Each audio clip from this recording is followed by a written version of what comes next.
Hi, everyone. Welcome to another edition of the Sefer Chatter podcast. On this episode of the podcast, I'm going to be joined once again by Moshe Flohr, who is the editor of the new edition of the Sefer B'Kur Yaakov of the Hilchos Mechiras, which is what he had him on in the past, and edited a number of other Sfarim, and is mechaber of his own Sfarim, which is one that we'll be discussing here in this episode, which is his fourth expanded edition of his practical guide to Hilchos Mechiras Chametz in English. So thank you, Moshe, for joining me once again.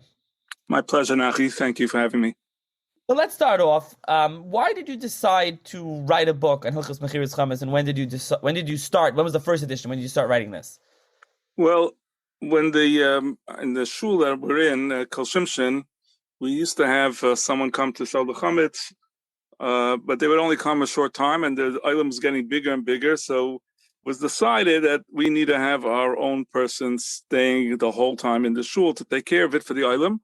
And I was the one that asked to do it. And I started doing it for a number of years. And I kept on noticing all these shilas repeating themselves over and over, people asking the same shilah again, the same either misunderstanding or basic things that they didn't understand. So I started writing them up and making it easier for them, because if there would be a lot of people waiting and they all have the same question, I figured you could look at it yourself and you'll see yourself how to fill out your shtar. This way, things moved along faster. And the questions and the answers got a little more detailed. And as it went along, I finally realized, it's already quite a number of things that I see people are in need of clarity on this sugya. So I it became bigger, 40, 50, 100 pages and bigger. And then I said, it's time maybe I could publish it as a kuntris. First edition was, I believe, in 2014. That was already after about 3 or 4 years of making a small booklet, but I finally decided to do a real publication. And it was, again, a smaller 100-page one. Now, after another 3 editions, Baruch Hashem, it's a little bit bigger.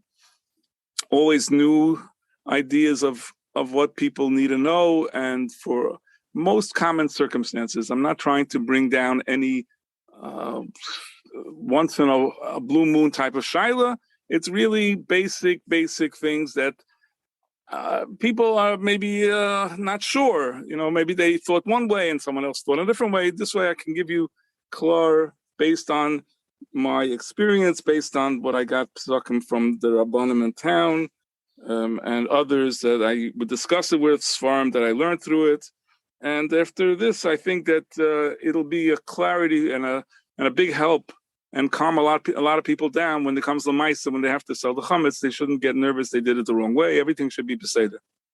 Okay, so 2 things. You call it a kuntris, but I'm holding the 3rd edition here, and it's already 157 pages. So it's really a small sefer. Another thing is, you mentioned in town, you're referring to Lakewood. Obviously, we're in Lakewood, and that's what you're referring to. Now, okay, so let's start off. Tell the listeners, what are the basic halachos? Before we get into what the specifics that you discussed, what is just the basic overview of this? Basic overview of Mechiras Chametz, as it's been established and as we are currently using it, is for everyone who ever had chametz, which means everybody, should have a way to make sure that even something they might not be aware that they have, it shouldn't be anymore considered in their rishus, which that's what the mechira is supposed to accomplish. So your basic outline is, how do I transfer ownership of my chametz to the guy in a way that's valid l'chol hadayos? Basically, according to the way it's now, it's set up that way with all different types of kinyanim. I don't discuss how the Rav makes the kinyan with the guy. This is not my purpose in the Sefer.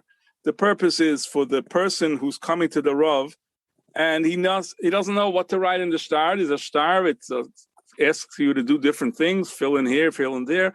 It's not just a simple piece of paper. You write your name and sign your name. So it gets a little bit confusing for some people, and therefore this is the way to guide them through it in a way where all their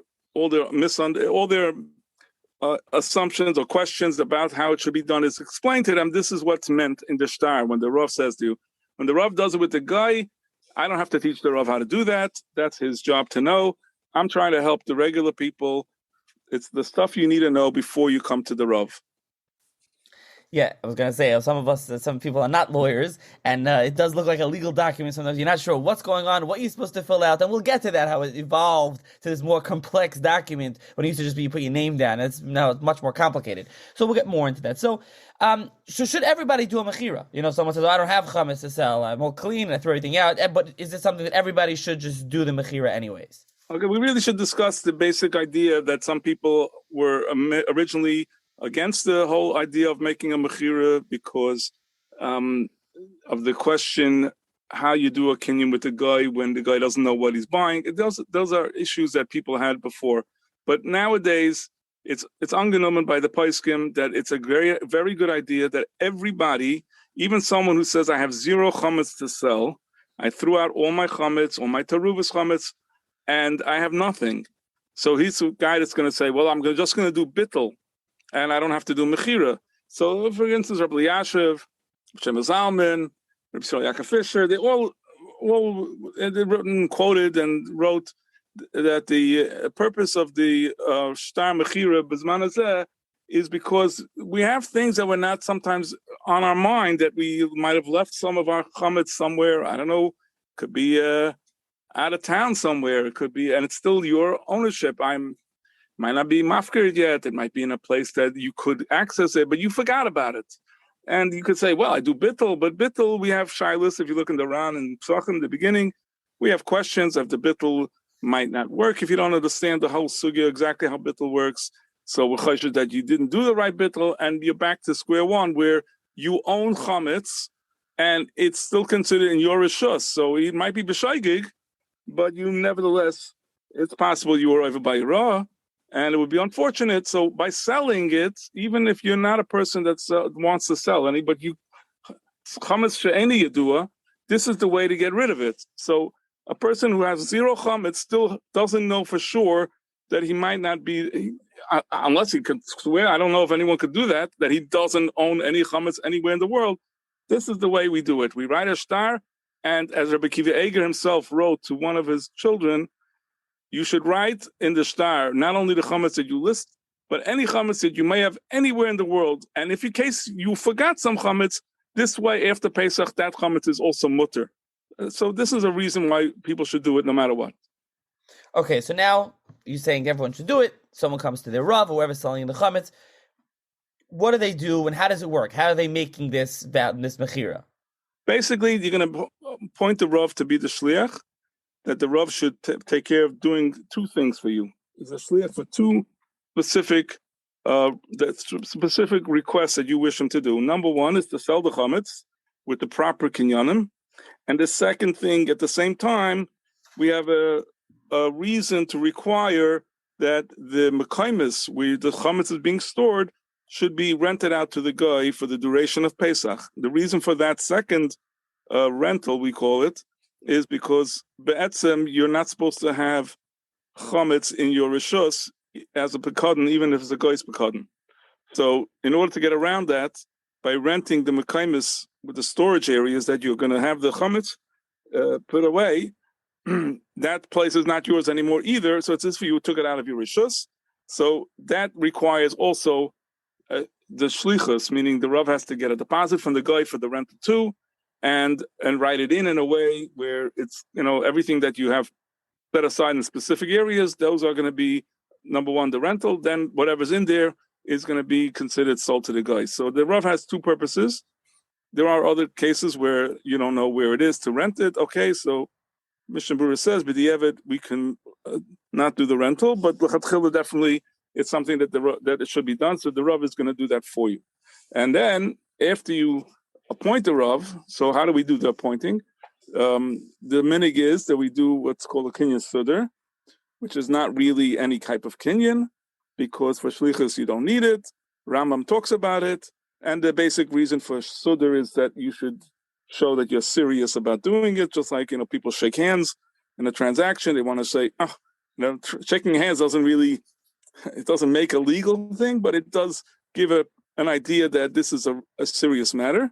So we do the sudar, and then there's the shtar, which is the shtar mechira, where you actually list your chametz, address where it's located, find your name, date it, and that takes care of that. So the Rav is appointment is through the shtar, and if you want to say the sudar is part of that, the sudar also is done, and then basically the Rav will take care of the rest. Now, this shtar that we have is really, at least in Lakewood, we have two types of shtaris. We have an individual shtar, then there's a big shtar. If you want, we could discuss the differences and why we do both.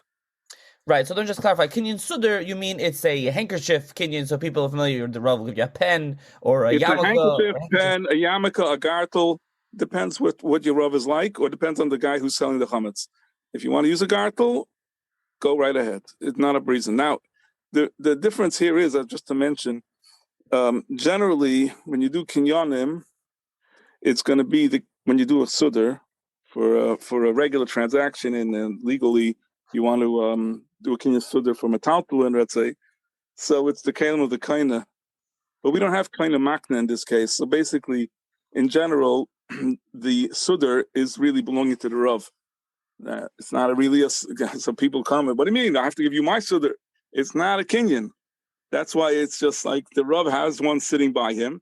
He gives you a present, you pick it up, and then you could decide to keep it, or if you want to leave it by the Rav so you can use it the next time, it's up to you. But basically, the exact mechanism that's being done over here, I was masber in my kuntras. I write about it exactly how this type of a thing has any way effect or any way of showing that you're making him a shliach. It's a little bit baricha, so I don't think I'm going to talk about it, but it's in there.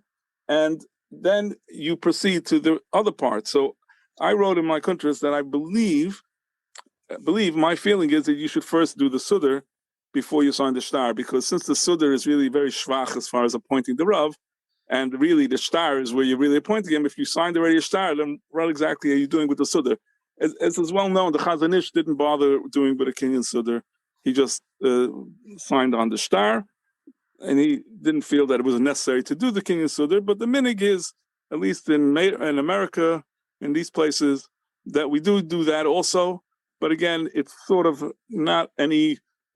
If you can't get to the Rav, you can appoint the Rav on the phone too. So that's really why the sudar is just a way of showing how serious you are about the matter. Okay, so you mentioned the shtar. I mean, we'll end up going back and forth between the shtar and then the shtaris, and then we'll go, to more specific halachos that you discuss in here. But let's talk about the shtar. So you go into affiliate the shtar, this contract, this document. You mentioned that there's, especially in Lakewood, that there's two. There's a specific one for each person, and then a small one. So talk about why there's two, and then what goes on, what you're filling out, what's going on. Okay, all right. So basically, this is how it worked. Many years ago, I would say, for sure, about 40 or 50 years ago, when you had a shtar, when you went to the Rav to sell your chametz, basically the Rav had this Hebrew big document, big, 11 by 17 or even bigger. It had some Hebrew on top written, which nobody bothers to read. And the shtar was written up, I forgot by who. There was a Rav in the early 1900s in America. I'm trying to remember his name right now. I don't recall. But he wrote this nusach, and this is the nusach that was basically adopted by future when the people came into America, and this was called shtar harsha. Okay, the shtar harsha, all it said was, we signed underneath, this is what it said in Hebrew, are giving the kayach of power of attorney, we would call it, to the Rav. His name is there, and he can do as much as he wishes. And if he makes mistakes, it shouldn't be more. Different things about the kinyan. It mentions animals, it mentions certain type of things that we don't do anymore. But everything is sort of mentioned in this shtar. And all everyone did was sign their name and put their address. They very rarely did anything else go on there. Nobody wrote what type of chametz they had. If it's this type of chametz, that type of chametz, they didn't write value. That's it. They did a kinyan sudar. They signed on the paper, and after they gave the Rav some money, everything was finished. Later on, so I was told that in the Broya Kehillah, they used to also have this individual documents. That means there was a separate piece of paper for each person, and it had listed a few items, similar, types of items that you would have. Not so detailed, but it was with some more specificity. So they'd write noodle products, they write mixture. They had a few items in that list, and then you would list it off. You'd write your address, and maybe also put a value. I'm not sure, and that would be for each person separately. Now, after that, or let's say somewhere in the 60s, early 70s, somewhere around there, in Lakewood. So we had Rav Shmuel Blech, the Rav of Kahal Anshe Sfard, and others in that time learning in yeshiva were learning, I guess, the sugyas. And I'm not 100% sure, but I believe this is my impression that I got, that they wanted to make it look more like a real type of mechira, like a real document with all the things that you would do if you were doing a regular legal document that's valid in any secular courts. And of course, it should be valid for halacha. So they would go and they were trying to figure out a way to be mafaret a lot of items that were common. Okay, now we're talking about common in the 60s. Okay, and they also listed things, trying to find things that, when it's interesting, if you looked at it, you'd notice in alphabetical order on that shtar. So certain things that people are not familiar with are showing up in the shtar. So a lot of times you see the shtar that's being used by RabbiFlohr, which I would say 85%, if not more, of the people are using. And whichever Rav you go to, he's using a copy of that shtar, basically.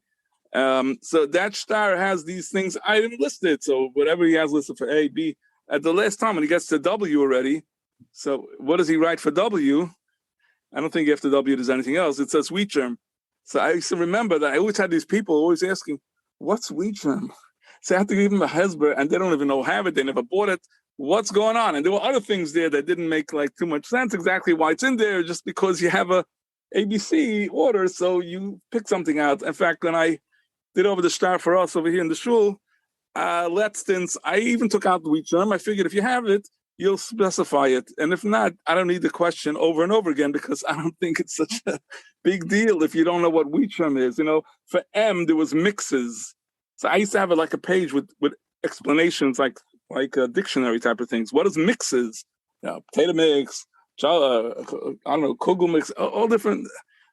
I don't know why we need to have mixes. If a person has various type of groceries, which is listed anyway, it's enough already. But that's how they wrote up a shtar. And they added in like chametz that's in transit during the time. Chametz, I'm not aware of where it is. A lot of things were put in, specifically written out in a way that it really shows a real legal method. You're not just saying any chametz, wherever it is, which is okay, but Mishnah Berurah and a lot of the Paiskim Heintige all say that if you want it to look like a real mechira, you got to make it like a real mechira. It's just saying that you have any chametz that I have, wherever it may be, it doesn't look such a real serious thing. It looks like you're sort of like trying to just, okay, whatever you want, I got whatever I have, take it all. And the guy wouldn't have any smichas das on it. At least here, where you don't have to write the amounts. We don't make you do and say, I have a half a box of Cheerios, 3/4 of a box of rice checks. You don't have that. But you do say, I have Cheerios, I have this. When it comes to P, they had pet food listed. Not everybody has pets. So I tell the people, don't check everything off. If you don't have pets, and the guy says, I want to buy this stuff because this guy has pet food. And then when he comes to your house in the middle of Pesach and you say, pet food? I don't got pet food. He said, well, you checked it off on the shtar. So the guy will say, if I would have known, I never would have bought this stuff. So you're putting yourself in a little bit of a bad position there. You don't want the guy to feel like you fooled him in the shtar. Now, what's a fakert? You forgot to check the pet food and you do have it. So what's going to be? You think that the guy doesn't care that you have this and nothing else? Okay, if he finds extra stuff, maybe it's, the bonus. So you had the wheat germ. You didn't mark up pet food, but I found pet food too. So I like that. So you're not losing out by if you left something out. Again, if you really do have it, right, you got to write it in. So this is what I tell people. Write in the shtar something that if it would be on your table in front of you the day before Pesach, you would put in the cabinet and not throw it in the garbage. Because people tell me, I don't have cookies. I got rid of them. You never know. Maybe somebody came into my house and he dropped a cookie and I didn't know about it. And I want that cookie included. So I checked off cookies. I said, do me a favor. If you don't sell cookies, because you don't sell chametz gamur, let's say, don't check off cookies. Now, what about that cookie that you don't know about? Well, there's another part of the shtar, which some people, I don't know, they read first part and they don't bother reading the whole shtar. In the end of the shtar, it does say, any chametz that I might have that I'm not aware of, which that means that cookie that rolled in there from outside by unknown to you. So you don't have to check off up on top where it wants to know the specific chametz that you want to sell him. It's covered by the further one. So again, there's a list of 25 things, or its alphabet is 26 letters. Let's say there's 23 things that are listed there. Check the ones that are negeya. You don't sell noodle products just because some piece of noodle fell away. Don't check it off yet. You don't sell Cheerios or any of the other stuff, chametz gamur type of things. You don't sell ketchup for whatever reason. On the K, he has ketchup. You don't sell ketchup. So you don't check it off. Now, what if somebody brought a bottle of ketchup and hid it behind the counter somewhere under, I don't know where, it's covered. But again, the guy has to have a little smichas das. There might be a unknown ketchup, but this guy doesn't say, he says he has ketchup. So and then I come and there's no ketchup. So you got to understand why you're writing the shtar. You got to understand that you're trying to show the guy that he should understand that you have items that he might be interested in. Okay? If you don't write it that way, so you're making it like a sort of, I guess you call it a joke, and that's what we're trying to avoid. The shtar is here to avoid the appearance that this is just some religious ceremony. It's here to show you that it's a real legal document, and it's set up that way. It was done with lawyers, actually, when RabbiFlohr and others were doing it, to write it in a way that would be legal. If you went to court, you could do it. So that's really what the purpose of the whole, as we call after Purim, the lange Megillah of the shtar mechira. It's there to give you a way to make a legal transfer of your beilis to the guy. Now, to be clear, but the old general way would work, la halacha. Yes, Mishnah Berurah is very clear. If you don't know, for example, I'll give you an example. While I generally tell people that they cannot just write all chametz that I have wherever it may be, because that's not the way it should be done. However, if somebody says that he's not going to be home the whole Pesach, right? So he's not doing a bedika, he doesn't even know, he's not putting stuff away. I mean, whatever's in his cabinets, he's not going to start looking and see, oh, this I don't sell. He wants to just sell everything that's there. Let's say he's not makbid on the chametz gamur, so he's just going to sell whatever it is.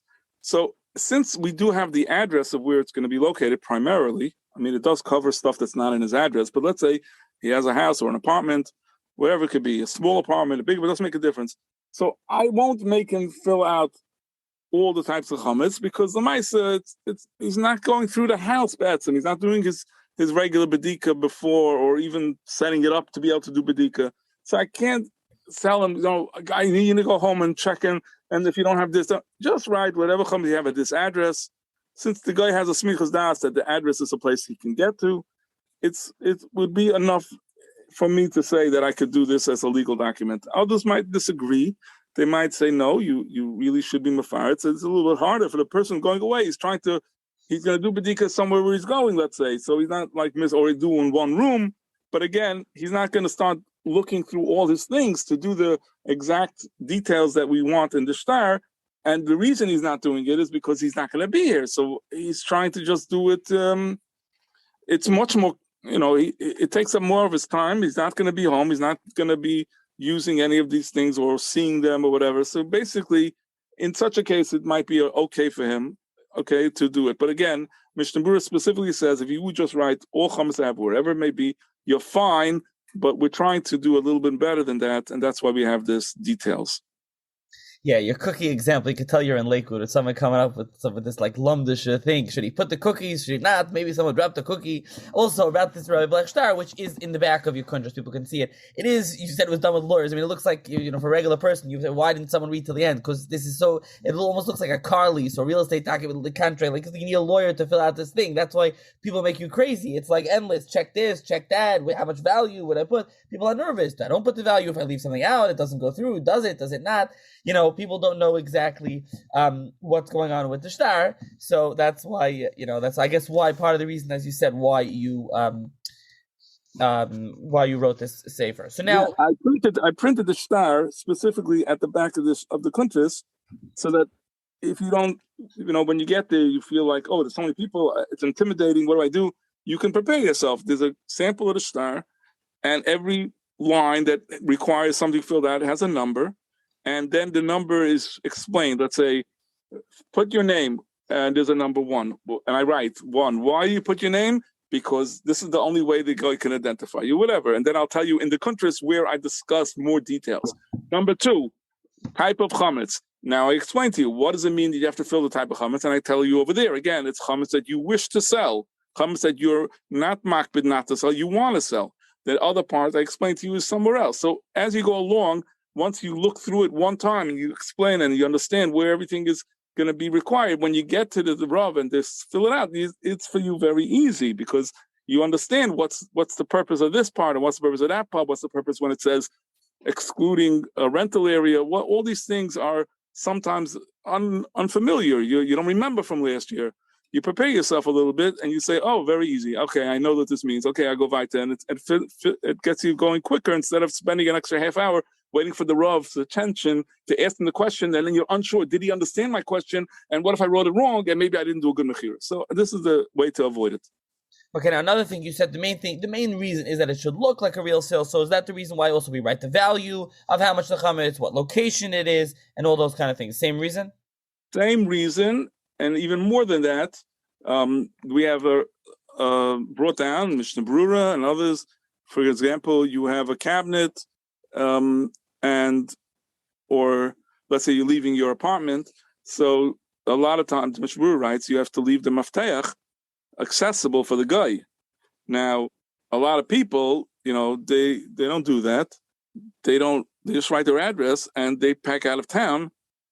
And if it's a legal document, if you don't allow the guy access a shaila, how exactly is this a document that he can say is legit when he has no way to get in there? Now, that's not such a big kasha, because the shtar or the way the transaction is done with the guy, there is also with a derech shtar or other ways, but it does tell him specifically that if he wants to access the chametz and it's locked, he can break down the door even. So it's not that gefährlich. However, Mishnah Brura does say it would be best if you give him a matech, others are makbid. Some people come with the keys to the house, some people leave a combination. If they don't want to write an English combination because they're afraid someone will see it, so they write it in Hebrew, and then the guy will have to ask the Rav what this says. Or there's a neighbor or a landlord or someone else in town that could get him in there. But information like that is, again, to show how legitimate this is. If you just write, here's my address, I live in, you don't say an address, I live in Lakewood, ask somebody where so-and-so lives. So, or whatever, you don't show that you want to sell it. If you give it to him in a way where you have a clear address, some people scribble, I tell them, I can't read it and the guy isn't going to read it, who's going to know where you live, even where it is? So you got to write an address clear. Somebody lives in a basement, you can't just write the address and leave out the fact that it's a basement. Or you live in an apartment building and you don't leave the apartment number. It's like you're trying to hide where you are. I mean, the guy has to know this. These are details that should be clearly written. Again, if you don't have a key or you can't leave a key or whatever, you can even leave your phone number.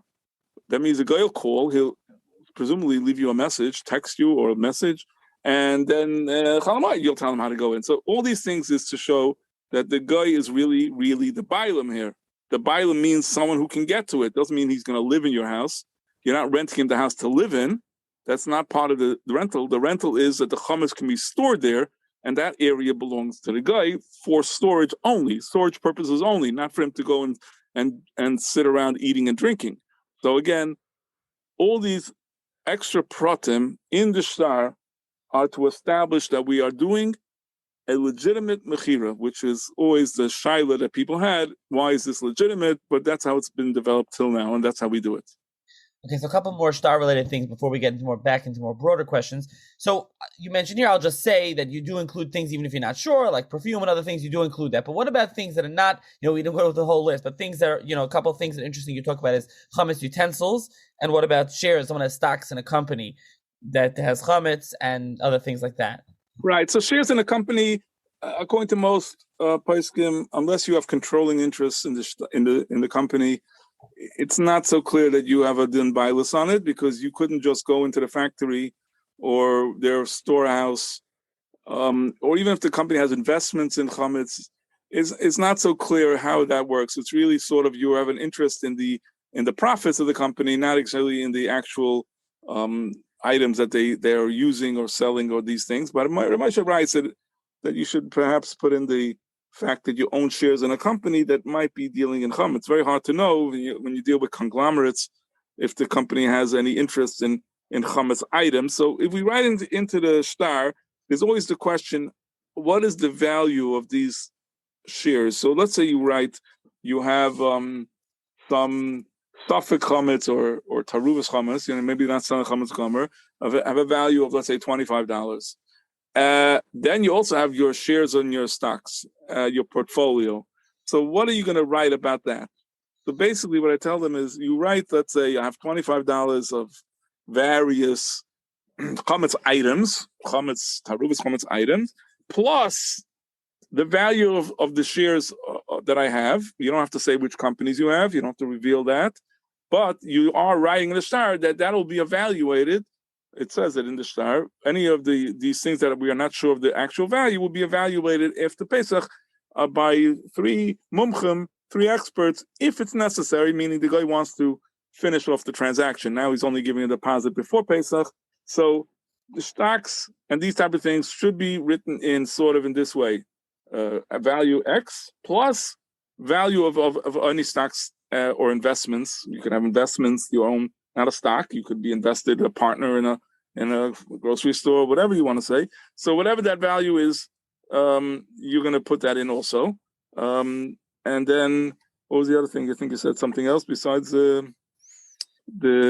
So basically, stocks and these things, we cover yourself like that. It does say it, I think, in the shtar itself, maybe, but it doesn't say about value. So by value, I feel that it should be mentioned that you are giving a value, but you can't say exactly how much it is. I mean, if you do know the value, if you think your stocks, because it's only part of the stock, the value in the company, unless the company only sells chametz, I guess, but generally these companies sell other things. They sell bicycles and they sell who knows what. So you're not going to have to give them the value of the shares, and now it's $100 a share. Maybe that value of the $100, only $2 was worth in the chametz. So you can't really say I have X amount of shares times whatever. So that's why you have to just write it as a general way. But you should try to mention it if possible. If you didn't mention it, it's also good. It's not going to be that they become chametz over Pesach, but Moshe writes you should put it into the shtar if you could. I think the other thing was chametz utensils. Right. So chametz utensils is a different issue. Basically, there's only thing that's in the chametz utensils, we should clean them. So there should be no chametz attached as far as you can see, if possible. If you don't have time to go through all your utensils, you could assume that they were put away. They were cleaned off. You don't usually put away dirty pots and these type of things. So whatever you have that you're not using, your chametzik dishes of pots and pans, the only thing that's there is blias. Mechaber says beferish that it's not negeya. Blias chametz is not aser. There's no aser b'yiro, and that is not nothing. However, there are some people that want to be machmer, so they want to sell the blias. The question is, blias don't have a value really. What could you say it's worth? I mean, it's really, you want the guy to buy it, but the guy can't buy something that has no value. If you wanted to sell it to somebody, says, yeah, give me 50 cents, I'll give you all my blias. I don't think you're going to get a customer for 50 cents, because forget about how he's going to get it, but what value does it have? So generally, we have in the shtar, it says, then any absorbed taste in utensils. The only problem we have is when somebody comes along and says, I'm not selling any chametz, no taruvas chametz, all I have is kalim that have blias, and I want that shtar written like that. So that's really a problem, because you can't write a shtar that you're selling the guy something that really has zero value. What do you want him to buy? It's got to make sense from the buyer's side, not just your side. I know you want to sell it, but he has to be the other party to the deal here. It's a two-party deal here. You getting rid of it, he has to have an interest in buying it.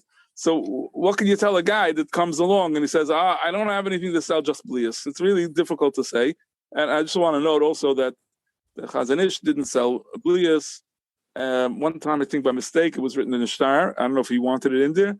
and that caused other problems. He was choshed that maybe the kalim themselves were sold, and there's a shaila about doing another tefillah, even though the Kisur Shulchan or the R Shulchan, I'm not sure which one, says that it wouldn't be negeh to have to do tefillah again. There's reasons for that, but in any case, some people are choshed for that. So we don't sell the kalim. So then you would say, yeah, kalim. The kalim are worth that pot's worth $75. So when I sell them the blias, I'm selling them the keli. So I'm writing that down. If you do it that way, you have this problem of the chash that maybe you have to do a new tefillas kalim again. I'm sure you'd rather not have to do that. It depends, but there's a lot of kalim some people have, different pots and pans and all these other things.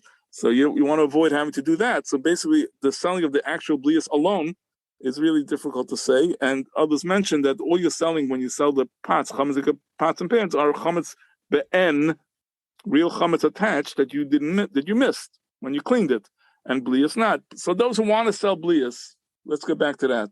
Those who want to sell blias, and that's all they're selling. If they're selling other chametz, it's not a problem. They write the value of the chametz, approximate value, $50, $25, and then they write plus blias, or it says it in the shtar, I think it says. If you're only selling blias, you don't have that option. There's no value that's real. So what I tell the people is, I saw this already in a few places, and I bring it down to countries where you can find the maramakim for this. You should sell any non-chametz item or not even food item. You could sell them a rubber ball, a plastic wash cup, put it away, and say, I'm selling the wash cup for $1 or $5, and any blias that I might have should also be included in the sale, which will be determined after, if there's a way to determine any value to that. So this way, you're including your mechira of the blias together with that. We have the same issue, by the way, I just want to mention, about selling things that you don't have a value to it. For example, there are people who have an attic, and they don't want to go up to the check because one time they might have put something up there, they never go up there, and they don't want to do a bedika up there, so they're going to just sell it off to the guy, and whatever in there they want to sell. What's in there, they don't know. Is it dust? Is it they don't know if there's a piece of chametz or not, or a garage. They're not going into the garage over Pesach, and there's nothing there to do. So I tell them, if you're not having a value there, it's a problem to sell it because there's nothing there. It could be empty. So you got to put something in there that has a value.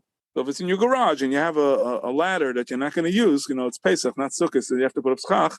So you have this ladder there, you'll sell the guy. The ladder valued $75 plus any chametz that might be in this room. You could do it that way. But again, blias in general, as we say, have no value. There is no issur to be masha blias in your house. There's no issur at beferish mechaber. You don't have to keep the blias. To sell off the blias. It's a lot to stay there because it doesn't do anything as far as chametz is concerned. You don't use the kalim. Mechaber even talks about using a chametz and keli for maybe a item that won't be giving out. It won't be a hard item or something taking out the blias out of it. But basically, you put it aside. And if you want to lock it up, you can lock it up, but you really don't have to sell it to the guy at all. And whatever you're going to do, you can do it in the iPhone that's written in the shtar. It's good enough. Okay, so there's obviously a lot more about this in the Sefer, and a lot of other, I'll just mention it right here. There's going to be a lot of halachos we're not getting to. We're just trying to give a sample here and there. Obviously, there'll be a link in the show's notes. People can order it, and we'll get to more about it. But let's just talk about some other things. So something that we've been kind of alluded to, but we didn't discuss, is the big question of, can I sell chametz gomer or no? People sell actual chametz or no, only mixes and other things. So where does that come from? What's the minhag to sell chametz gomer and not just in obviously not going to go into this like super in depth, but just basically. Okay, basic. Let's try to keep it basic. The basic idea is like this. Originally, nobody did mechiras chametz. Until about 250 years ago, there was no such thing. You got rid of all your chametz, and that was it. In those days, then people started getting into the liquor and beer business, maybe even the wine business, I guess, which became a business for Yidden. They would either do just the beer, or they had a inn, a place where people would come to sleep and eat and something. So they would have these chametz items there. And it became a business where it was difficult for them to just throw everything out before Pesach. So that's real chametz they had. So for those people, there was developed this shtar mechira. Now, why? Because for them, it was a hefsed meruba. And for hefsed meruba, we were able to say that even though the maybe we shouldn't do this type of thing because it's a short period of time and the guy sells it back to you anyway, maybe it's not doing anything real as far as a real mechira, kavana maybe. So those were the people that were involved. So anybody who had a business involving chametz was given this option of how to get rid of it without losing his whole capital or his whole investments here. Every Pesach would come around and he would be losing all his parnasa from it. So the Rabbanim arranged something with called mechira to the guy. Regular people basically got rid of all their chametz and that was it. Now, afterwards, a lot of the reason that the Rabbanim said that they should do it because the Rabbanim weren't involved in the actual mechira and these things. They would tell the owner of the inn or whatever, this is what you do, and they would give him the instructions, but he himself found himself a guy and he himself would do it. And I guess they were always shyless about did he do all the kinyanim and things like that. So some people said, well, if it's for to have some meruba, so whatever he did, we'll say it's okay because he was gili das, he doesn't want the chametz, he made bittul also. So these were things that were allowed to pass for those few people that negate to them. Most people, we'd rather they didn't do it. So when people started having other items and they also wanted to write a shtar, so they said, no, it's not a hefsa meruba, so we don't allow you to do it. But if you had stuff that it's not a shayla by Yerobah Matzeh, for example, taruvas chametz, specifically if it's not kazayas chametz b'kdesh chilas pras, those type of items, you could write a shtar and do the same thing. And whatever they said you should do, put it aside, etc., sell, rent to mokum. But real chametz, you're not a person in the business. You should not be selling chametz gomer because that's already in the shaila of you'll be over the raisa maybe because we're matter certain things that we normally wouldn't do, and we don't want it to be that way l'chatchila, and therefore we didn't give you the rishus to the regular person to go and sell real chametz. Now that's how it was till about 100, 150 years ago, and that time it became a new thing that the mechiras were not anymore done by the individuals. There would be a bezdin, miyuchid for that, or the Rav himself, or someone he designated. They would take care to see that the shtar, the person came, was filled correctly, and they would do the kinyanim with the guy to see that the kinyanim were done correctly. So therefore, after that, it's sort of a lot of Rabbanim, a lot of the Achrayim, Paiskim, all said it's okay to even sell if you want chametz gomer. It doesn't have to be hefsa meruba, because as far as the kinyanim are concerned, they're all done kiddubai. That means legitimate, even though a guy, certain kinyanim don't work. Whatever they needed to do, they do like 8 different kinyanim. And if this sheet that says it's not a good kinyan, they had another one for the other one. If it didn't work for this, all the things that they did, it still remained after all that. I mean, again, I'm sorry. Those who said it's 100% good, for example, Shulchan Aruch Harav, and then you had Chassam Sefer says that anyone who's mefakbik on mechiras chametz goyrim boy, you could do it for anything, and Bikiv Ega held that way. All the Gedolei Poskim. Now others disagreed, and still insisted that it's not to be done unless you have to meruba. And the primary reason was that it's not mistaver that a guy should be interested in buying your half a box of whatever, or your leftover pizza, half-eaten pizza frozen in the freezer, or all these other things that you're writing, or minor little items, and he's not even in the business. He's not like a guy he's like a wheeler dealer buying closeouts, and he's not that type of guy. He's a guy that's a janitor in the school, and you're using him as your guy to sell the chametz. He never was interested in doing this, and he's sort of doing you a favor because he thinks that you'll be nice to him and you'll keep him employed. So why is he doing it for you? Because he thinks you're doing some type of, like I say, a religious ceremony, or he knows that you're going to buy it back. So there's no das from the koine to really do it. All you have here is the das of the person selling it, and they felt that if you don't have it like a legitimate mechira where there's a das of the makna, das of the koine, they felt that it makes it look like a harama, and it should be avoided. So that's what the two tzadim. The tzad echad is it's only both balabatim who have big businesses and have some meruba. The other tzad is that the kinyanim are valid, and if you have valid kinyanim, there's no shash on anything you sell. You could sell chametz gomer, and that's why they hold it's good. Now I want to point out one more thing. Even those who don't sell chametz gomer, even if they say they don't sell chametz gomer, the fact remains is that the shtar that they're signing, every shtar that is written like this, doesn't matter Lakewood or wherever, says that the shtar is even good for chametz gomer. You're a private guy and you write on that private shtar. It says that. Now, what does that mean? I don't sell chametz gomer.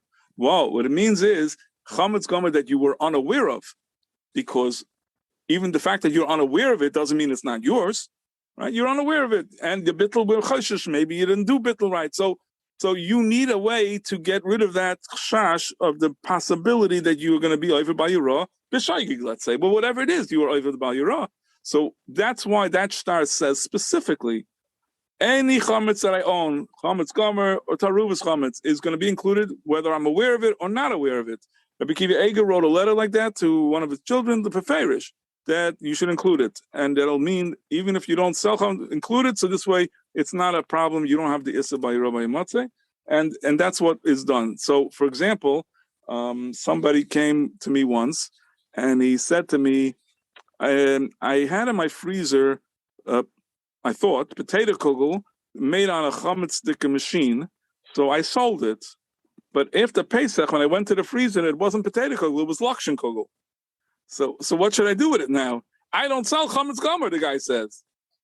So I said, listen, guy, I'm not say guy, listen here, here's your shayla.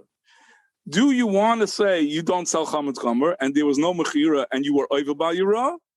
Or do you want to say that I don't sell, but I guess I sold it and I'm not over by Yirah? That's your choice right now. If you're going to insist that you didn't sell it, you sold, you were over by Yirah, that you owned it. You owned that luxury gold. If you say that, well, it's after Pesach now, I guess I sold it, unknowingly. And that's what you're supposed to say. You're supposed to say is, okay, I guess I sold it. And you shouldn't say, oh, I never sold it. It's a fact. It was a story like this many years ago in a camp. They had leftover chametz, big amounts from the year before. They forgot about it. And the camp owner, when he came back after, Shavuos time, setting up the camp or whatever, he forgot, oh, look at that. And I don't sell chametz gomer. What should I do? And he called Rabbi Bluth over Shalom. It was the Chaim Levracha. And Rabbi Bluth told him, it doesn't matter if you don't sell chametz gomer. It was sold in the shtar. So he said, what should I do with it? Rabbi Bluth said, eat it. That's what you should do with it. It doesn't matter anymore. If it was middle of Pesach, maybe you could ask a shayla, whatever. It's after Pesach. It was sold. There was no issa bal yirah on this. And if there's no issa bal yirah, there's no knas of chametz shavar Pesach, which is a whole sugi by itself. But that's the way it works. Chametz shavar Pesach is only if you have a knas that was over by yirah. And since you definitely were not over by yirah, because the shtar says even chametz gomer is being sold, so this is perfectly fine for even someone who's makbid to be able to eat it after the fact.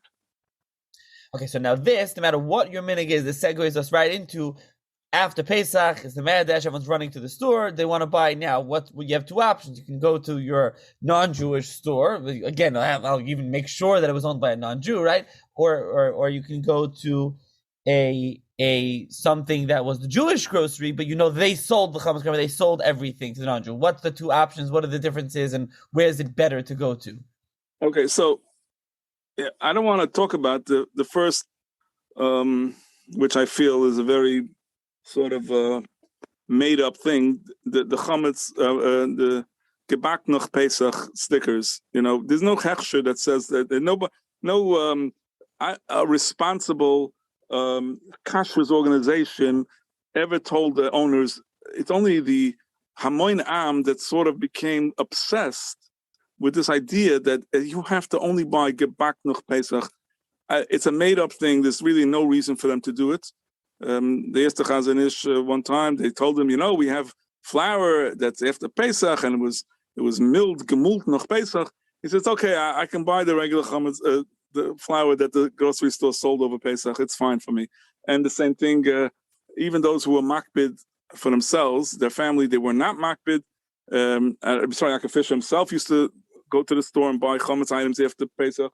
Others with Shmuel Salant, himself was makbid, okay, but it's really, I don't think it's an halacha the kinyan that he did, because he used to tell his family, his wife and his kids, they go to the store, they sold the chametz, it's fine, you can buy whatever you want in the store.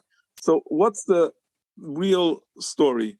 If you have this minhag because that's how your father is Zayda, absolutely, you got to keep your minhag. And what should you do? That's your minhag. You don't go and throw away your minhag because you don't understand what's the reason for it. However, if that's not your minhag, because the chametz was sold by a frum Jew, there's no question that this chametz, there was no issa b'yira on this chametz. There's no issa, it's impossible. It's so impossible. The fact remains that even if the Rav made a mistake and forgot to sell the chametz for the store, it's going to be covered even less than an einus, because the Rav, the Malabas already was media that he had no interest in it. He made a bittul, and it's not his fault that it was left out. Okay, so therefore, any isser of chametz of Pesach will only apply to chametz that there was an isser of bal yira, that some Jew was over bal yira. So we don't have that in stores that are owned by Frum Yidden who have full das to sell their chametz. There is nothing there that should bring this chametz to this problem. The bigger problem is when the store, in the Goyish store, where you might not be aware that the distributor who brings him the items is a Jewish owner who deals in chametz during Pesach. So even if he sold the chametz with a shtar, it's a shaila if the shtar was mevutel, but let's assume he didn't even sell it that way. Most of the time, for a long time, the main distributor of chametz in the East Coast was owned by a Jew, and for 90% of the supermarkets, and a lot of times that's the chametz that you were buying after Pesach. You were leaving the Jewish store, not touching his legitimately sold chametz, because you don't eat chametz that was sold, and you went to the guy and you bought real chametz of Pesach, and that was really not the right way to do it. So I feel that if that's the way you want to do it, you should be trying to figure out a way that you don't buy chametz ever from just make everything at home yourself, because there's no way to avoid it. But if you are legitimate, you understand that the person selling the chametz, the Jewish store, is allowed to sell it, and the Rabbanan made up that is everybody. Forget about it. It's a legitimate mechira for them. So you should not be mefakbik. You should not say, I can't buy by him for many reasons. There's other inyanim besides this, giving parnasa to a Jew, etc., etc. And you should definitely spend your money by the Jewish store. You understand that when you go to the Goyish store, you're not just coming to buy the Cheerios. You end up buying all the other stuff, the fruits and vegetables, and all that. So the Jew is losing a lot of parnasa from you going to the Goyish store.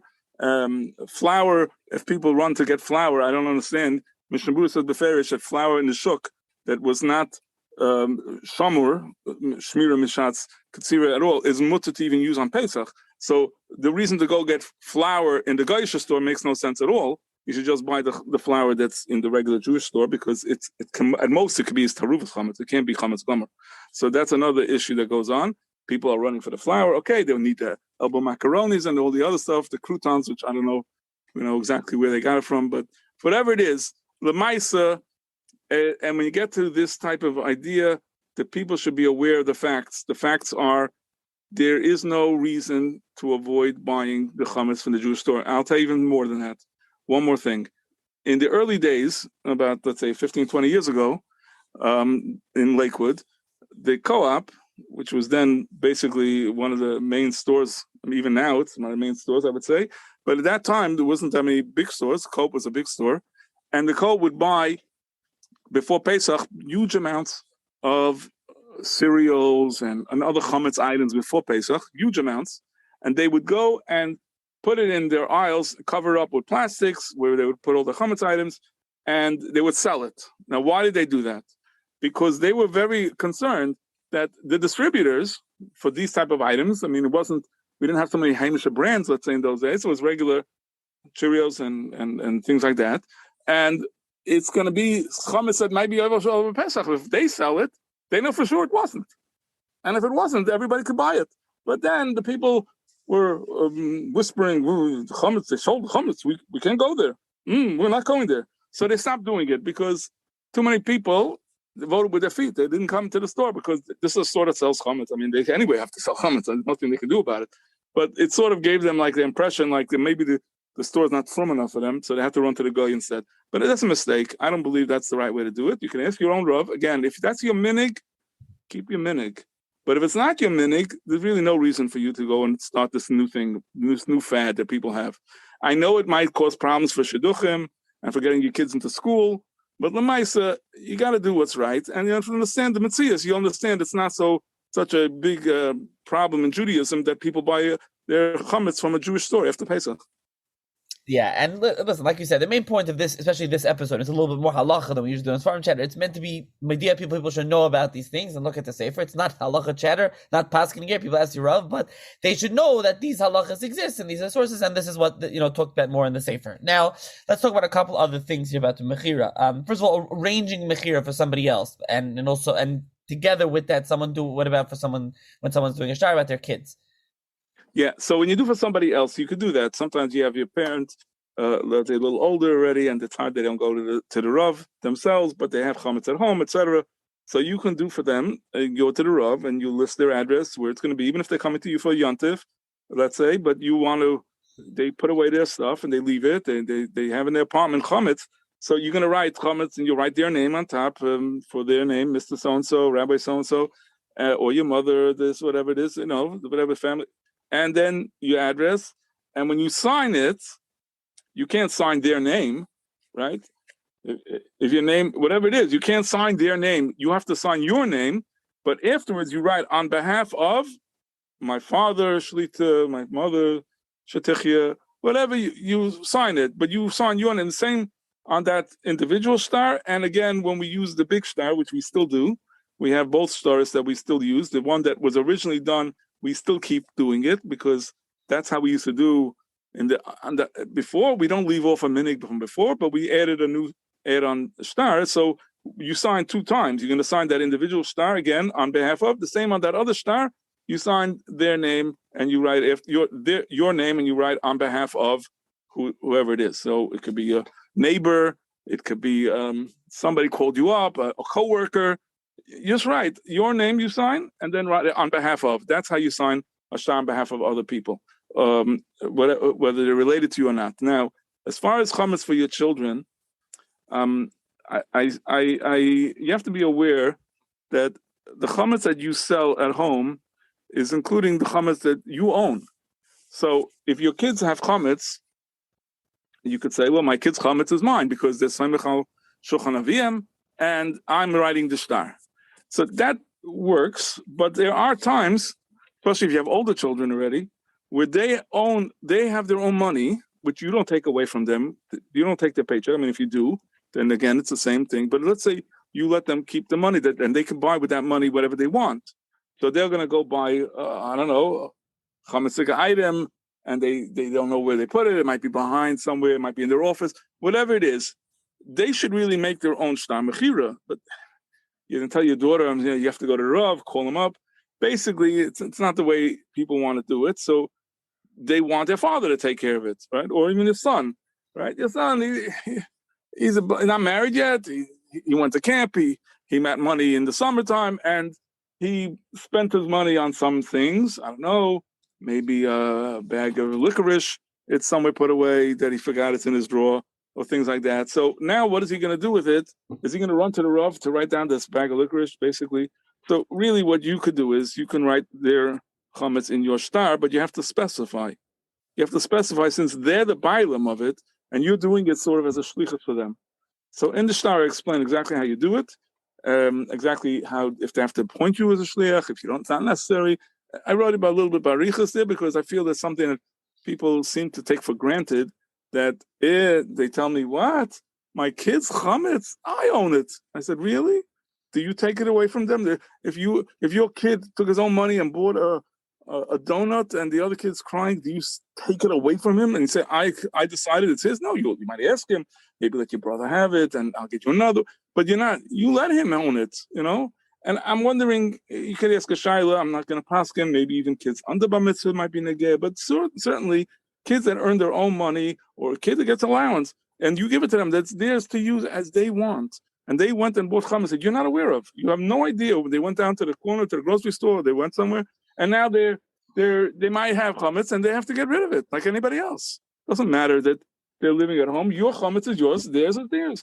And you should get them, and in the shtar that I use, there's a checkbox, chametz belonging to my kids.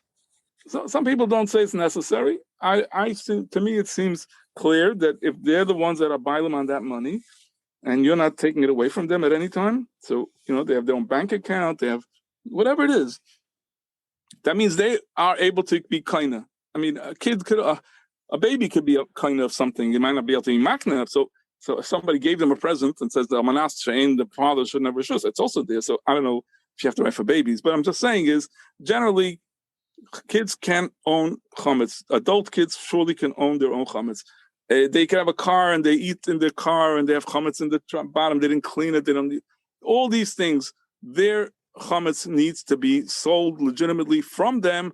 You can be the shliach. You could put on your shtar even, and you could even do it post facto. Means after you come back from the Rav, you could say I included it in my shtar. But there's ways to do it in the right way, where you media them better beforehand. Afterwards, it's in the Sefer. I wrote about it very much extensively.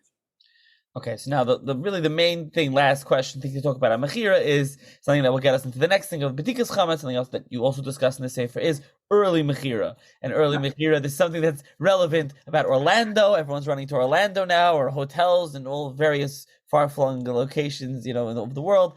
So what happens with early mechira and bedikas chametz? Well, early mechira is not a new phenomenon.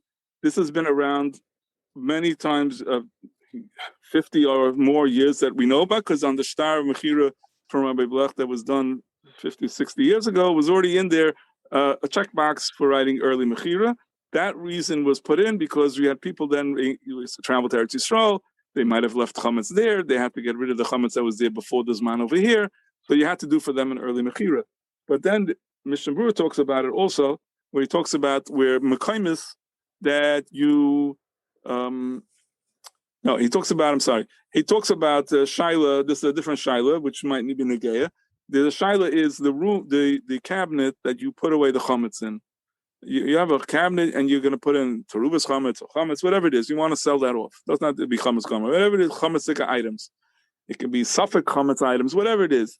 So, Leil Yudalid, when you do bedikas chametz, that cabinet, that closet, that pantry that's going to stay closed for all of Pesach, right now, the mechira didn't happen yet, and you're mechuyev to go be bedikas all the places of your house that were machnisim by chametz. So l'chayra, would you be required to empty out that whole cabinet, look at that chametz, know that you have chametz in there, and then put it back in because you want to sell to the guy? Or can you say, well, I'm not going to be bedikas that, I'm not going to be using this, it's all going to be belong to the guy tomorrow, so I don't have to be bedikas. That's a big shaila. And there are many. Mishnah Berurah said the minhag is to be mekel. I mean, yeah, you could be mekel if you want, because since the chametz will be sold tomorrow, and the cabinet will be rented to the guy, it's even though now it's still yours, you don't have to do the bedika. But he says it would be better if you were able to arrange an early mechira for those mekaymes. So what does early mechira mean? It means that before Shkia of Yud Gimel, so this year, before Shkia of Thursday, that night of bedikas chametz, that has already been sold and the rental has already been done for the guy prior. Usually we do the mechira and the rentals, everything, and the 5th hour of Erev Yantiv. Here you're going to do it already the day before, and this makom is not yours already when it starts the zman of bedika. It's not yours. That's the reason it's arranged. However, as things go on, we have it for other purposes. People go away for Yantiv, and they're not home Leil Yudalid. Okay, they're renting out, they're going to leave the whole house, they're going to be away. And now the shaila is, what do they do with the chametz? And they have to do a bedika tonight. So if they want, they can make a rental and sale. They could sell all the chametz in the house already from earlier. That means on Thursday afternoon, whatever. And that means Thursday night, this house doesn't have to have a bedika anymore. Right? Normally, within 30 days, if you leave your house, you have a chiyuv to do bedika. But in the case of early mechira, if it's not yours, because already the day before it sort of became the guy, it says a lease, a contract, it's the guy's, so your house is not yours anymore. As far as bedika, you'll do it, let's say, where you're going to be going. I mean, there are different shilas about doing bedika, what to do, but in general, let's assume a standard case. You're leaving Thursday afternoon, and Thursday night, you're not going to be there anymore. You're not staying over the next day. So you can sort of, I'm not trying to patter up, but you're giving the guy the ownership already so that this house is finished. You're still going to do your bedika in the new place, assuming you have a place where you're going to. If you're going to somebody else, there's a shaila what to do, because it's very important not to avoid doing bedikas chametz. People should not say, well, I don't have to do any bedika. I'm going to my shver, I'm going to my parents, and they're doing the bedika there. And my house, I sold it right before I came in, so I'm off. That's not the way to do things. It's not a Jewish way of doing things. You shouldn't try to avoid it. So we do make a way where you can be makayim the mitzvah bedika, even if you're going away like that, where you do a bedika the night before, meaning Wednesday night, without a bracha, because that's what the Ramah says. But you're makayim the mitzvah bedika, and in the shtar you'll leave out that room from the rental. That means that rental doesn't chal in that room. The room you're doing the bedika is going to be your mitzvah. You don't make the bracha, but the mitzvah is still there. Anytime you do a bedika l'shem Pesach, some say only Tach Shloshim Yom, but some say even if it's from the beginning of the year. But basically, you're going only a day or two, a few days before. So you makayim your mitzvah, and you're renting out your house for the rest of it, so that this way it's not yours as far as being mechuyev to either you yourself do a bedika or send in a shliach to do a bedika, which would you be required if you didn't do this early mechira. However, I just want to say one more thing. When somebody forgets to do all this, he forgot. He didn't make an early mechira. It seems like you really can be okay. In other words, you don't have to do the bedika. You could write the shtar later, Thursday night even, and you're not going to have to be bedikas the whole house. How does that work? What you do is, let's assume you're not leaving. You're leaving later. You got delayed, and instead of leaving 6 o'clock, you're leaving at 9 o'clock. Now you forgot to write a shtar, and now what am I going to do now? Do the whole house or the kitchen and the makom shemachnisim b'cham? All those rooms, it's too much. Agav, I just want to mention Reb Chaim Kanievsky Zatzal.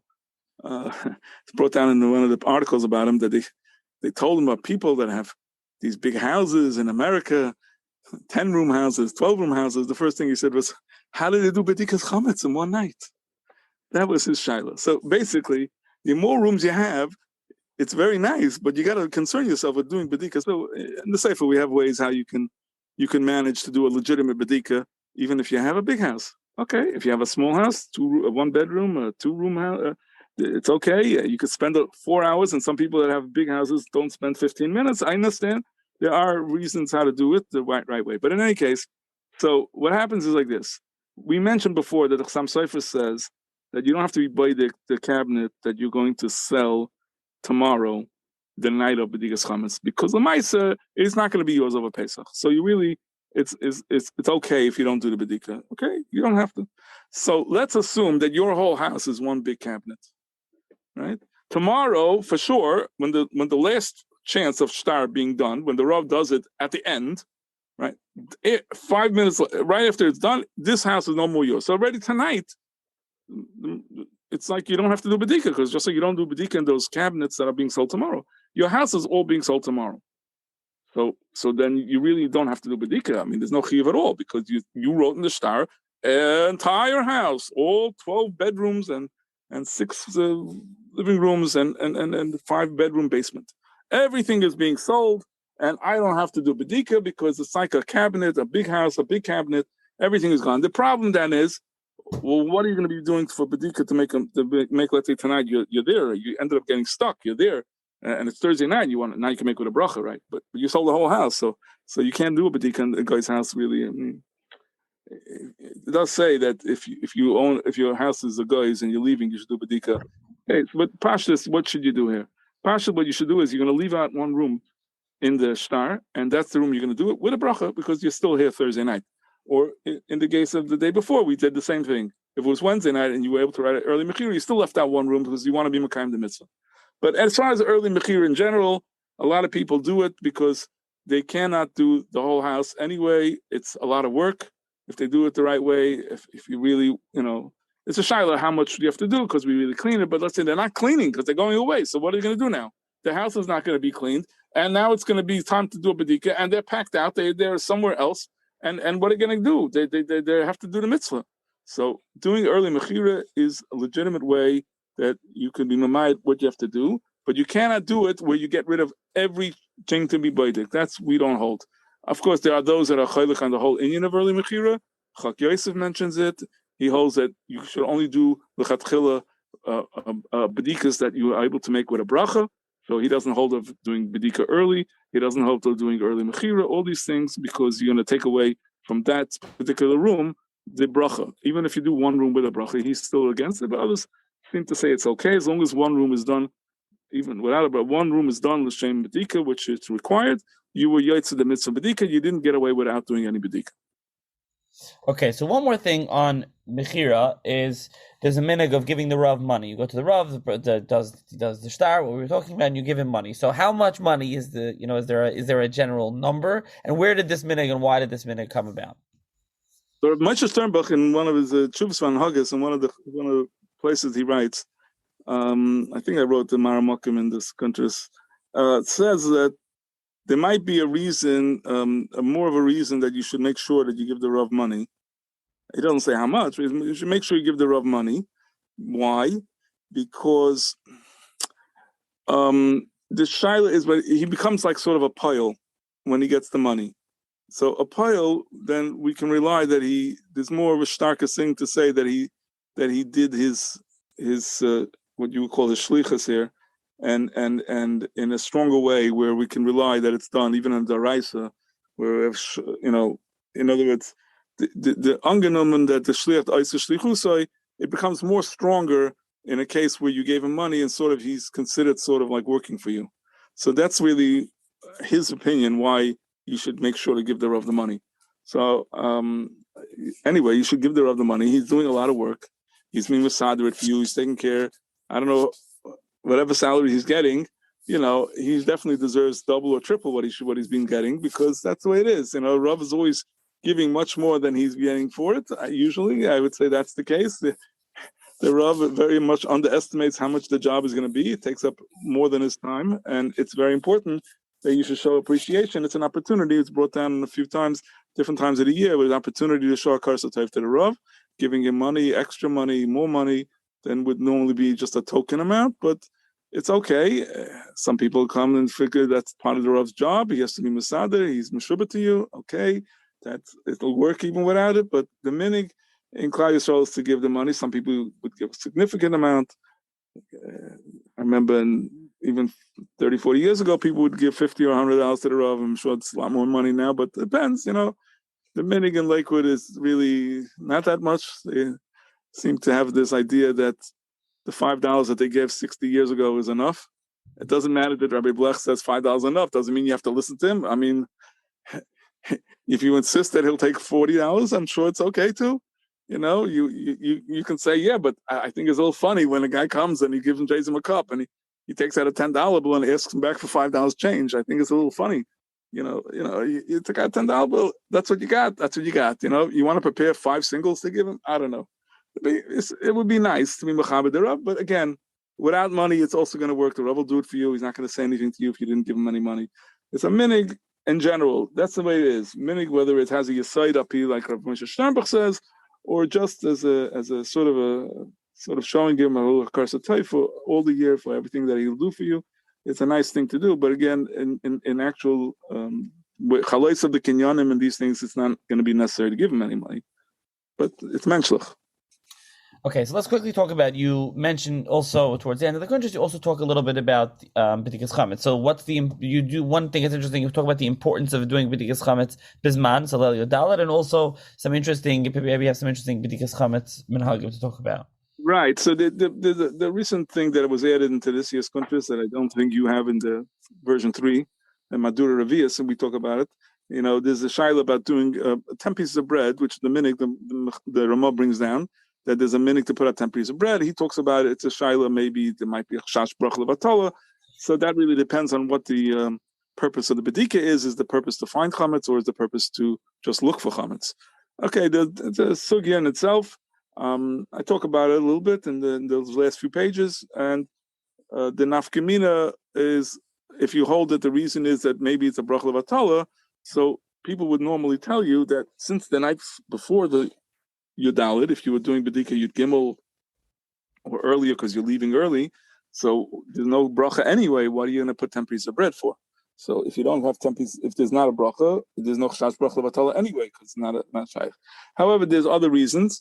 The Chok Yaakov says that the reason we put out 10 pieces of bread is because when you don't find anything after the first few minutes and you don't find again, because the house is very well cleaned, you start getting a little bit like lazy about it. You say, there's no chametz here, so you you don't really look anymore. But if you keep on finding a piece here and then another room, another piece, and another room, another piece, so it gives you encouragement to say, hey, there's real chametz around. Let me make sure I don't miss any, and you do it better. So that applies even if you did it before without a bracha, because you got to do a good bedika. Okay, so and you could say, well, that depends if it's one room I'm looking for, if it's 10 rooms. Once we make up a thing that you put out the bread, 10 pieces of bread, it doesn't matter if all you have is one room to look at or whatever. It's a minhag. Now, a third reason, which was mentioned in the Sharatzin, and others, of course, mention it. So it's a long type of thing that the Arizal said that the 10 pieces specifically is keneged certain kabbalistic zachin and the kavanas, and then when you do it, even if you don't know the kavanas, you're doing it in an oifen that sort of has grace zachin and shemayim. Okay, whatever it is. Others didn't put out 10 pieces of bread. We know many gedolim did not have this minhag. They didn't put out 10 pieces of bread. I believe the Vilna Gaon didn't do it. So it's again a question about this, what the reasons are and why exactly you should do it. But that's a minhag that even if you're doing it early, it seems like now the Minchas Yitzchak in Chuvas seems to just say because it's not a shach baruch avodah, you don't have to do it. He does mention maybe the Arizal, maybe that's a reason. So it could be something you should do. It could be something that would be proper if you don't have it. Again, you can do bedika without it. You don't have to go crazy and start running next door to your neighbor and say, "Can I have a slice of bread so I can put up?" Okay, again, that's one of the things that we talk about as far as the bedika. There's other shilas that come up that people do bedika when they come to a hotel or they're coming to a rental house.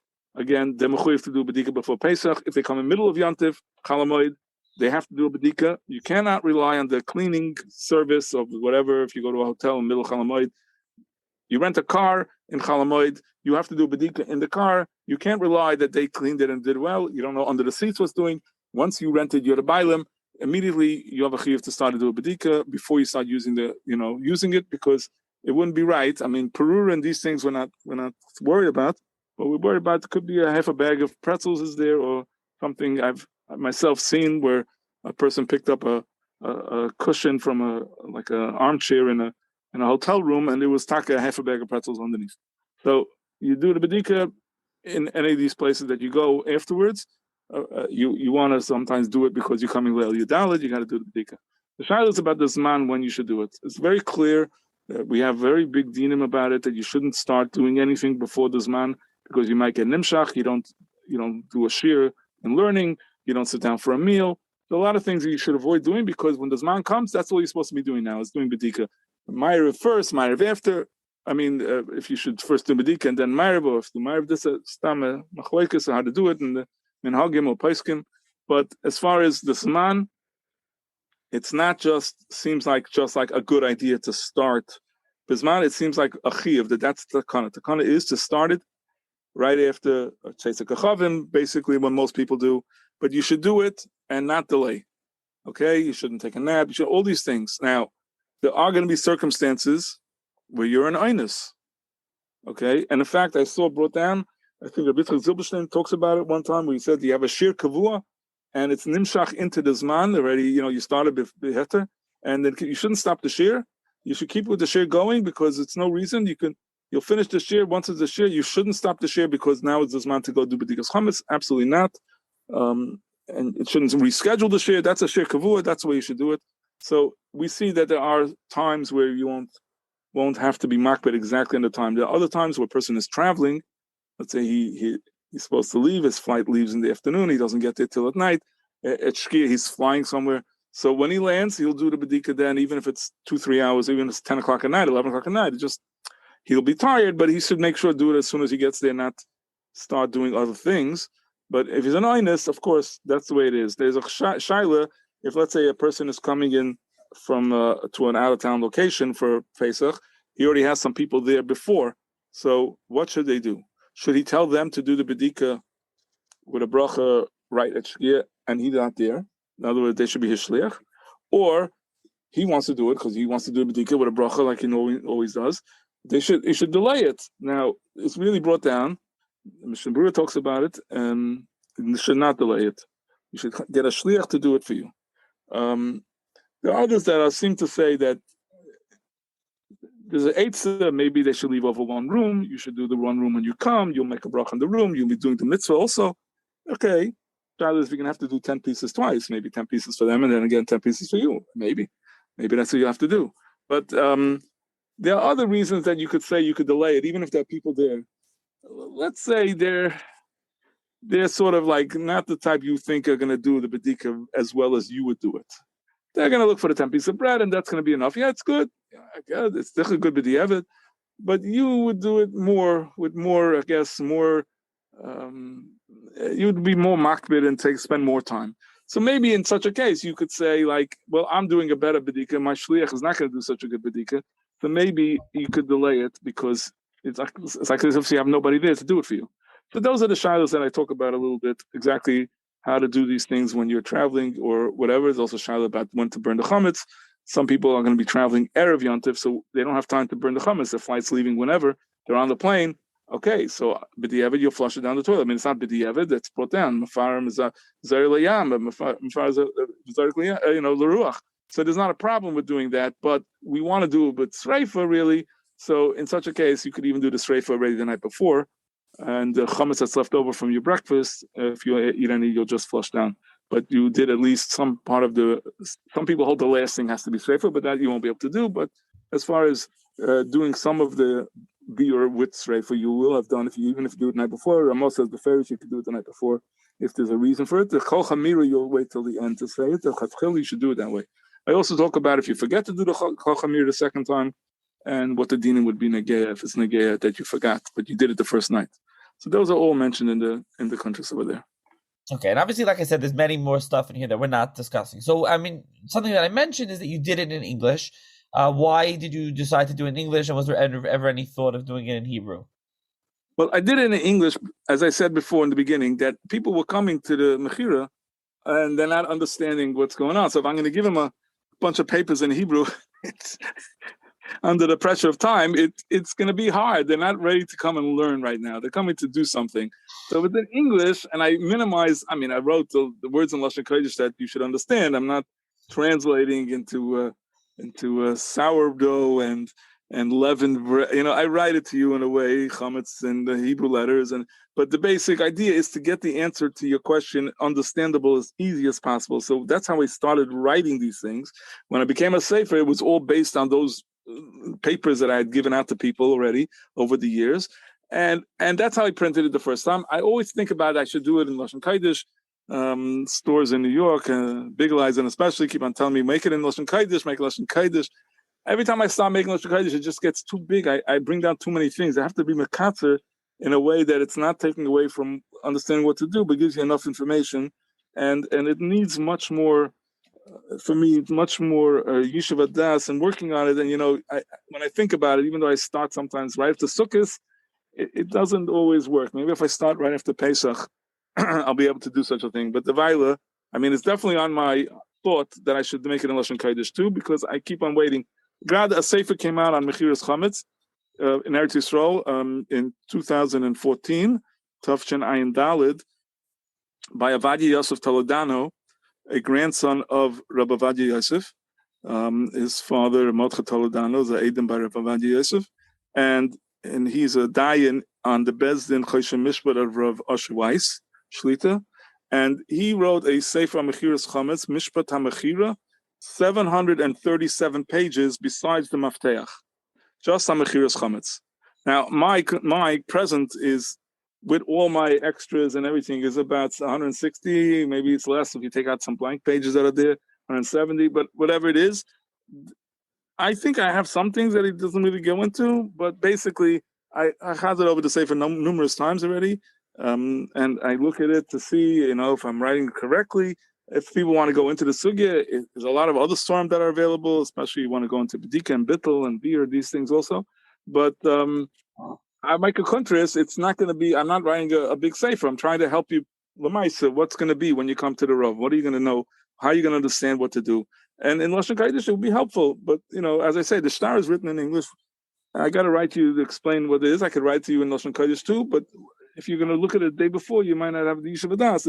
It's good to have just as a general rule. I would have to lie a little bit different than telling a person right now, okay, you're sitting here, the shtar says this, do this, do this, do this. I would just give you the entire more of a hekuf on the sugyas involved, and then a few pages just to tell you lamaisa if there's a machlokes in certain ways how to write it. But again, I hope to still do one like that in Lashon Kodesh. Okay, so where can people buy it? You mentioned they will put a link in the show's notes, and is it available locally? Besides for that, I mean, the link I should mention is to Amazon, right? Yeah, there'll be an Amazon. It'll be available on Amazon. Also, Bigel in Brooklyn, Borough Park. In Lakewood, Judaica Plaza has it, and the Berman store locations are having it too. Those in Lakewood, and of course, if they want, they can contact me. I have it by me here, and if they're out of town, we could arrange it for them to get it too, probably. But then probably easiest if they just do the Amazon if they're out of town. But again, there's also they can email me or call me about shilas that they want to ask. I have no problem answering them if I know the answer. I'm happy to do that. And it's a sham. They should be able to understand it clearly, so that when they do it, it's really kidduboy. Okay, so I can put your email in the show's notes as well. And there's like you said, there's a lot of what we discussed here, and there's a lot more in there as well. So thank you once again for joining me and to talk about this. My pleasure. Thank you very much, Nachi.